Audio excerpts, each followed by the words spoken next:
ಎಸ್ಟೇ ಲೌಡರ್ದು ನಾನು ಫೌಂಡೇಶನ್ ತೊಗೊಂಡಿದ್ದೀನಿ. Hello all, welcome back to my channel. ನಾನು ನಿಮ್ಮನ್ನೆಲ್ಲ ಕರ್ಕೊಂಡು ಹೋಗ್ತಾ ಇದ್ದೀನಿ ಮತ್ತು ಕಾಸ್ಟ್ಕೋಗೆ. ನಮ್ಮ ಇಂಡಿಯಾದಲ್ಲಿ ಈ ಮೆಟ್ರೋ ಹೋಲ್ಸೇಲ್ ಶಾಪ್ಸ್ ಇರ್ತಾರ, ಸೇಮ್ ಅದೇ ಥರನೇ ಇದೆ ಕಾನ್ಸೆಪ್ಟ್. ಬಟ್ ಇಲ್ಲಿ ನಾನು ನಿಮಗೆ ಎವ್ರಿ ಮಂತ್ ನಮ್ಮದು ಎಕ್ಸ್ಪೆನ್ಸಸ್ ಎಷ್ಟಾಗುತ್ತೆ, ಗ್ರಾಸರೀಸ್ ಎಕ್ಸ್ಪೆನ್ಸಸ್ ಮತ್ತು ಬೇಸಿಕ್ ಗ್ರಾಸರೀಸ್ ಎಂದು ನಾನು ನಿಮಗೆ ತೋರಿಸ್ತೀನಿ. ಈ ಥರ ಮಂತಲ್ಲಿ 2 ಸಲ ಹೋಗ್ತೀವಿ. ನಾಟ್ ಲೈಕ್ ಮೇನ್ಸ್ ದೊಡ್ಡ ಅಕ್ಕಿ ಆಗಲಿ ಆ ಥರ ದೊಡ್ಡ ತೊಗೊಳೋದು, ಅದು ನಾವು ಪ್ರಾಬ್ಲಿ 2 months ಒನ್ಸ್ ಮಾಡ್ತೀವಿ. ಬಟ್ ಇವಾಗ ವೆರಿ ಬೇಸಿಕ್ ಹಾಲು, ಫ್ರೂಟ್ಸ್ಗಳು, ವೆಜಿಟೇಬಲ್ಸ್ಗಳು ಈ ಥರದ್ದು ಮಾತ್ರ ನಾವು ಮಂತಲ್ಲಿ 2 ಸಲ ಹೋಗ್ಬಿಟ್ಟು ತೊಗೊಳ್ತೀವಿ. ಸೊ ಇವತ್ತು ಅಲ್ಲಿಗೆ ಹೋಗ್ತಾ ಇದ್ದೀನಿ. I have got ready already, ಮುಖ ತೊಳೆದಿದ್ದೀನಿ. ನಾನಿವತ್ತು ಈ ಗ್ಲೋ ಸ್ಟಿಕ್ ಸೂಪರ್ ಗೂಪ್ ಅಂತ, ಇದನ್ನು ಚೆನ್ನಾಗಿದೆ ಆ್ಯಕ್ಚುಲಿ. ಸುಮ್ಮನೆ ಹಾಗೆ ಹಿಂಗೆ ರೋಲ್ ಮಾಡಿದರೆ ನಾನು ಮೇಕಪ್ ಪರ್ಸನ್ ಅಲ್ಲ ಅಂತ. ಬಟ್ ನನಗೆ ಮೇಕಪ್ ಮಾಡೋಕ್ಕೆ ಇಷ್ಟ ಇಲ್ಲ ಅಂತ ಏನಿಲ್ಲ, I love to do makeup. But as long as ಅದು ಸ್ಕಿನ್ ಥರ ಕಾಣಿಸ್ತಾ ಇದ್ರೆ ನನಗೆ ಇಷ್ಟ ಆಗುತ್ತೆ ಮೇಕಪ್ ಮಾಡೋದಕ್ಕೆ. ಎಸ್ಟೇ ಲೌಡರ್ದು ನಾನು ಫೌಂಡೇಶನ್ ತೊಗೊಂಡಿದ್ದೀನಿ, ದ ಶೇಡ್ 4W2. ಅದನ್ನು ಒಂದು ಸ್ವಲ್ಪ ಹಚ್ಕೊಳ್ಳೋಣ, ಬಟ್ ವೆರಿ ಮಿನಿಮಲ್. ಆ್ಯಕ್ಚುಲಿ ಇದು ನನ್ನ ಸ್ಕಿನ್ ಟೋನ್ಗೆ ಫುಲ್ ಮ್ಯಾಚ್ ಆಗೋ ಥರನೇ ತೊಗೊಂಡೆ. Literally the same as my skin tone. ನಂಗೆ ಒಂದು ಸ್ವಲ್ಪನೂ ಕಲರ್ ಡಿಫ್ರೆನ್ಸ್ ಆಗೋ ಥರದ್ದು ಇಷ್ಟ ಆಗೋದಿಲ್ಲ. ಒಳಗೆ ಫೋಕಸ್ಡ್ ಲೈಟ್ ಇತ್ತು, ಸೊ ಗೊತ್ತಾಗ್ತಾರಲ್ಲ. ಇಲ್ಲಿ ನ್ಯಾಚುರಲ್ ಲೈಟ್ ಒಂದು ಸ್ವಲ್ಪ ಬೀಳ್ತಾ ಇದೆ, ಆಲ್ಮೋಸ್ಟ್ 7 ಆಗಿದೆ. ಸೊ ಲೈಟ್ ಬ್ರೈಟ್ ಇಲ್ಲ, ಬಟ್ ನ್ಯಾಚುರಲ್ ಲೈಟ್ ಇದು. ಇದರಲ್ಲಿ ಮೇಕಪ್ ಹಿಂಗೆ ಕಾಣಿಸ್ತಾ ಇದೆ. I think this is nice. ಹೇಗೆ ನಾವು ಇಂಡಿಯಾದಲ್ಲಿ ಹೋಲ್ಸೇಲ್ ಶಾಪ್ ಮೆಟ್ರೋದು ಮೆಂಬರ್ಶಿಪ್ ತೊಗೊಳ್ತೀವಿ, ಅದೇ ಥರ ಇಲ್ಲೂ ಮೆಂಬರ್ಶಿಪ್ ತೊಗೊಳ್ತೀವಿ. ಇದು ಬರೀ ಅಪ್ಲಯನ್ಸಸ್ ಅಥವಾ ಗ್ರಾಸರೀಸ್ ಈ ಥರದಷ್ಟೇ ಅಲ್ಲ, ಇಲ್ಲಿ ಫ್ಯೂಯಲ್ ಕೂಡ ಸಿಗುತ್ತೆ. ಸ್ವಲ್ಪ ಕಡಿಮೆ ಕಾಸ್ಟಲ್ಲಿ ಸಿಗುತ್ತೆ ಎಲ್ಲದಕ್ಕೂ ಕಂಪೇರ್ ಮಾಡಿದ್ರೆ. ಸೊ ಎಲ್ಲರೂ ಕಾಸ್ಟ್ಗೂ ಪ್ರಿಫರ್ ಮಾಡ್ತಾರೆ ಆದಷ್ಟು. ಇದಂತೂ ಹೇಳಲೇಬೇಕು, ಇಲ್ಲಿ ನೋಡಿ ಎಷ್ಟು ಏಜ್ ಆಗಿದೆ, ಅವರೇ ಫ್ಯೂಯಲ್ ಎಲ್ಲ ಹಾಕ್ಕೊಂಡು ಅವರೇ ಗಾಡಿ ಓಡಿಸ್ಕೊಂಡು ಬಂದಿದ್ದಾರೆ. ಇವ್ರು ನೋಡಿ ಖುಷಿ ಪಡಬೇಕಾ ಅಥವಾ ಈ ವಯಸ್ಸಲ್ಲಿ ಇದನ್ನೆಲ್ಲ ಮಾಡ್ತಿದ್ದಾರೆ ಒಬ್ಬರೇ ಅಂತ ಬೇಜಾರು ಮಾಡ್ಕೋಬೇಕಾ ಗೊತ್ತಿಲ್ಲ. So it is what it is.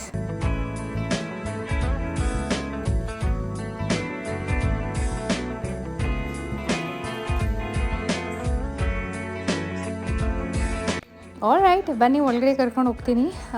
ಈ ಶಾಪಲ್ಲಿ ಆಲ್ಮೋಸ್ಟ್ ಎಲ್ಲ ಥರದ್ದು ಸಿಗುತ್ತೆ. ಗ್ರಾಸರೀಸ್ ಇರಲಿ ಮತ್ತು ಬೇರೆ ಬೇರೆ TV, like just like our metro ಇಂಡಿಯಾದಲ್ಲಿ ಇದೆಯಲ್ಲ ಅದೇ ಥರನೇ ಸಿಗುತ್ತೆ. ಇಲ್ಲಿ ಎಲ್ಲ ಒಳ್ಳೊಳ್ಳೆ ಬ್ರ್ಯಾಂಡ್ಸ್ ಕೂಡ ಸಿಗುತ್ತೆ. ಆ್ಯಪಲ್ ಪ್ರಾಡಕ್ಟ್ಸ್, ನೈಕಿ, ಆಡಿಡಾಸ್ ಈ ಥರದ್ದೆಲ್ಲ ತುಂಬ ಒಳ್ಳೊಳ್ಳೆ ಬ್ರ್ಯಾಂಡ್ಸ್ಗಳದ್ದು ಪ್ರಾಡಕ್ಟ್ ಸಿಗುತ್ತೆ. ಆದರೆ ನಾವಿಲ್ಲಿ ಯೂಶ್ವಲ್ ಆಗಿ ಕ್ಲೋದಿಂಗ್ ಸೆಕ್ಷನ್ಗೆ ಅಷ್ಟಾಗಿ ಹೋಗೋದಿಲ್ಲ. ನೀವು ಈಗಾಗಲೇ ನೋಡಿರ್ತೀರ ತುಂಬ ವಿಡಿಯೋಸ್ ವೇರಿನ್ ವೆಜಿಟೇಬಲ್ಸ್ಗೆಲ್ಲ ಇಲ್ಲಿ ಎಷ್ಟಿರುತ್ತೆ ಕಂಪೇರ್ ಮಾಡಿದ್ರೆ ಇಂಡಿಯಾಗೆ ಅನ್ನೋದೆಲ್ಲ. ಇದ್ರ ಬಗ್ಗೆ ನಿಮಗೆ ಒಂದು ಸ್ವಲ್ಪ ನಾಲೆಡ್ಜ್ ಇರುತ್ತೆ. ಬಟ್ ನಾನು ನಿಮ್ಗೆ ಇಲ್ಲಿ ಏನು ಹೇಳ್ತೀನಿ ಅಂದರೆ, ಇಬ್ಬರಿಗೆ 2 ವಾರಕ್ಕೆ ಒಂದ್ಸಲ ನಾವು ಈ ಥರ ಬರ್ತೀವಿ ಶಾಪ್ ಮಾಡೋಕ್ಕೆ. ಅದೇ ಎಷ್ಟಾಗುತ್ತೆ ಅನ್ನೋದು ನಾನು ನಿಮಗೆ ತೋರಿಸ್ತೀನಿ. ಇಲ್ಲಿ ಆಲ್ಮೋಸ್ಟ್ ಎಲ್ಲ ಸಿಗುತ್ತೆ, ಬಟ್ ಬರೀ ಇಂಡಿಯನ್ಸೇ ಯೂಸ್ ಮಾಡುವಂಥದ್ದು. ಇವಾಗ ಇಂಡಿಯನ್ ಸ್ಪೈಸಸ್ಗಳಾಗಿರ್ಬೋದು ಅಥವಾ ಸೊಪ್ಪುಗಳು, ಕಾಳುಗಳು, ಕೆಲವೊಂದು ಕಾಳುಗಳು ಇವೆಲ್ಲ ಇಲ್ಲಿ ಸಿಗೋದಿಲ್ಲ. ಅದನ್ನೆಲ್ಲ ನಾವು ಇಂಡಿಯನ್ ಸ್ಟೋರ್ಸ್ಗೆ ಹೋಗ್ಬಿಟ್ಟು ಪರ್ಚೇಸ್ ಮಾಡಬೇಕು. ಆಲ್ರೈಟ್, ಇವಾಗ ನಾನು ಎಲ್ಲದ್ರದ್ದು ಪ್ರೈಸ್ ಅಂತೂ ಹೇಳೋಕ್ಕೆ ಹೋಗಲ್ಲ. ಇಲ್ಲಿ ಆ್ಯಕ್ಚುಲಿ KGಯಲ್ಲಿ ಮಾಡಲ್ಲ, ಪೌಂಡ್ಸಲ್ಲಿ ಮಾಡ್ತಾರೆ ವೇ ಮಾಡೋದನ್ನು. ಆ್ಯಂಡ್ $1ಗೆ ಇವತ್ತಿನ ಪ್ರಕಾರ ಒಂದು 86 to 87 ರೂಪೀಸ್ ಇರಬಹುದು.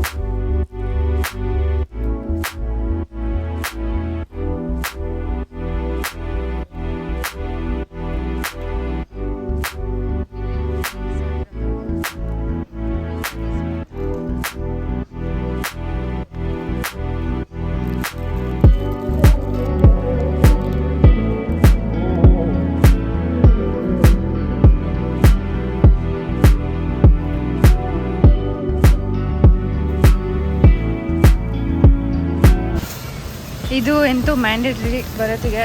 ಸೊ ನನಗೆ ಇಲ್ಲಿನ ಚಿಕನ್ ಇನ್ಫ್ಯಾಕ್ಟ್ ನಂಗೆ ಅಷ್ಟು ಇಷ್ಟ ಆಗೋದಿಲ್ಲ. ಮತ್ತು ಇಲ್ಲಿ ಪ್ರಾನ್ಸು, ಫಿಶ್ಶು, ಬೇರೆ ಬೇರೆ ಥರದ್ದು ಕ್ರ್ಯಾಬ್ಸು ಇದೆಲ್ಲ ಸಿಗುತ್ತೆ.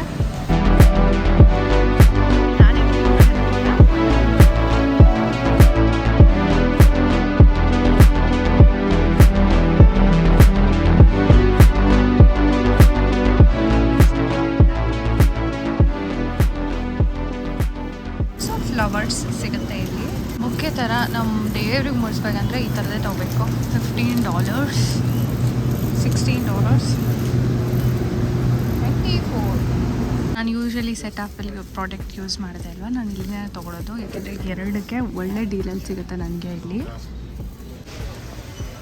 ಪಂಪ್ಕಿನ್ ಸೀಡ್ಸ್ ತೊಗೊಳ್ತಾ ಇದ್ದೀನಿ.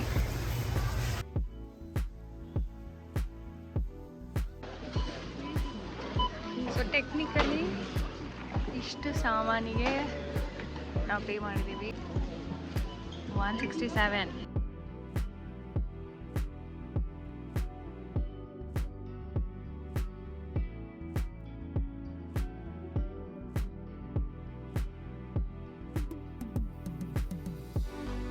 ಸೊ ಇವತ್ತಿನ ವಿಡಿಯೋ ಇಷ್ಟ ಆಗಿತ್ತು and thank you so much for watching. ನಾನು ಮನೆ ಹೊರಡ್ತಾ ಇದ್ದೀನಿ.